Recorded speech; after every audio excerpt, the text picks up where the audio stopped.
Hello friends, आज की कहानी ट्रेन का खौफनाक सफ़र की है। यह कहानी बहुत डरावनी है, तो आप सुनिएगा ज़रूर। तो आइए शुरू करते हैं आज की कहानी, और कहानी सुन के आप सतर्क रहिएगा। ट्रेन में सफ़र करते वक्त मेरा सामना रहस्यमय खौफनाक भूतिया शक्तियों से हुआ था।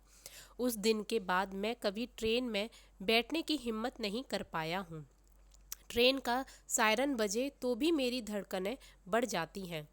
मेरे साथ वह दर्दनाक घटना तब घटी थी जब मैं अपने दोस्त बकुल और प्रदीप के साथ शिमला घूमने जा रहा था। हमने अचानक घूमने का प्लान बना डाला। तत्काल में ट्रेन टिकट बुक किया और फटाफट रेलवे स्टेशन पहुंचे। ट्रेन निकलने का समय हो चला था। बकुल और प्रदीप ट्रेन में चढ़ गए और मैं नाश्ता पैक करवाने के चक्कर में लेट हो गया। मुझे जोरों की बाथरूम लगी थी, तो मैं उधर रेलवे स्टेशन के पास कोने में खड़े खड़े पेशाब करने लगा। अचानक मुझे किसी अनजान शक्ति ने जोर का थप्पड़ मारा। मेरे कान में तो जैसे सीटी बज गई। मेरा नाश्ते का पैकेट हवा में उछलकर बिखर गया। आसपास देखा तो कोई नहीं था, पर मैं जिस पत्थर पर पेशाब कर रहा था उस पत्थर से धुआं निकल रहा था।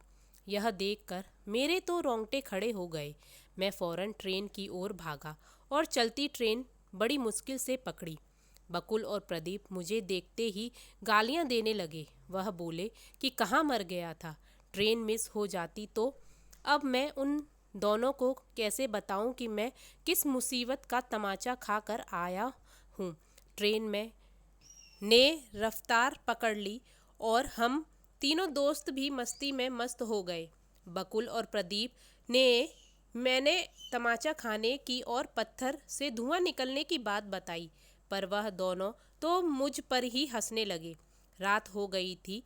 हमने ट्रेन में ही खाना ऑर्डर किया और फिर कुछ देर में हम ट्रेन में बातें करते करते सो गए। बकुल और प्रदीप की अपर बैत थी और मैं नीचे खिड़की के पास सोया था।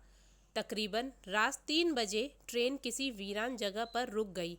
मेरी आंख खुली तो खिड़की से मैंने झांका तो देखा कि बाहर झाड़ियों के पास बकुल खड़ा है और उसे किसी विकराल डरावने आदमी ने गले से पकड़ रखा है।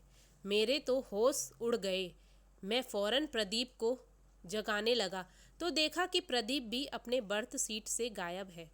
मैंने फिर से खिड़की में झांका तो देखा कि प्रदीप को भी उसी बकुल के पास किसी चुड़ैल जैसी डरावनी औरत ने जमीन पर गिरा रखा है और उसने प्रदीप की छाती पर पैर रखा हुआ है।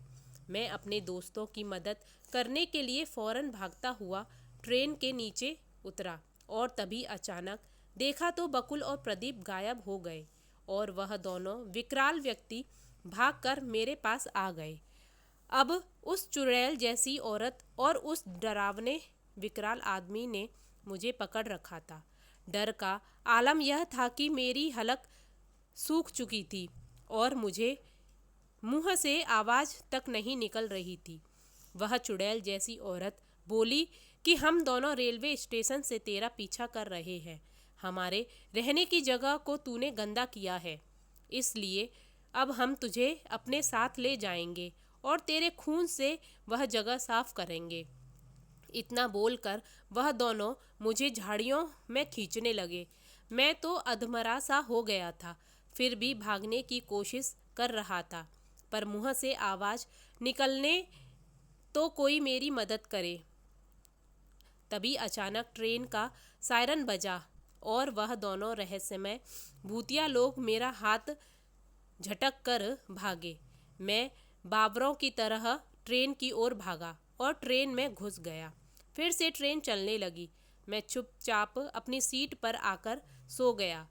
मेरी धड़कनें काफ़ी तेज़ थीं, फिर भी मैंने डरते डरते खिड़की से झांक ही लिया।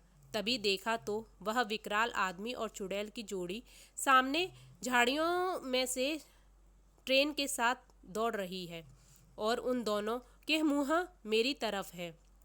अब मैं खौफ से आतंकित था। मैं दहाड़े मार कर रोने लगा और चीखने लगा। हमारे डिब्बे में सारे मुसाफिर जाग गए और तभी देखा तो बकुल और प्रदीप दोनों कमीने दोस्त अपनी सीट पर से नीचे उतरते हैं। वह बोले कि हम तो उठे ही नहीं हैं, अपनी सीट पर ही सो रहे थे, जब कि मैंने उन दोनों को ट्रेन में न पाकर ही उन दोनों को बचाने के लिए ट्रेन से नीचे उतरने का जोखिम लिया था। सब ने मुझे शांत कराया और मेरे दोनों दोस्त फिर पूरी रात जागते हुए मेरे पास ही बैठे रहे। हम तीनों दोस्त शिमला घूमे, पर ट्रेन के दर्दनाक हादसे की याद मुझे पागल किए जा रही थी। घर वापस हमने बस में ही की। घर आने के बाद भी मैं भूतिया जोड़ी मुझे डराती रहती थी। एक दिन मैंने अपने पिता से मदद मांगी। पिताजी फौरन मुझे उस जगह पर ले गए जहाँ पर मैंने पेशाब किया था। उन्होंने पानी की बाल्टी और झाड़ू मंगवा कर वह जगह खुद पानी से साफ कर दी और वहाँ हाथ जोड़कर बोले कि मेरे बेटे ने अनजाने में जो गलती की है उसके लिए मैं आपसे माफ़ी मांगना चाहता हूँ और आप लोगों की मुक्ति के लिए ईश्वर से प्रार्थना करना चाहता हूँ। तो फ्रेंड्स, आज की ये कहानी आपको कैसी लगी मुझे कमेंट करके ज़रूर बताइएगा और मेरे चैनल को प्लीज़ प्लीज़ प्लीज़ सब्सक्राइब ज़रूर करिएगा और कहीं भी टॉयलेट न करें, देख कर टॉयलेट करें कि कोई ऐसी चीज़ तो नहीं जो हमें नुकसान पहुंचाए। Thank you so much.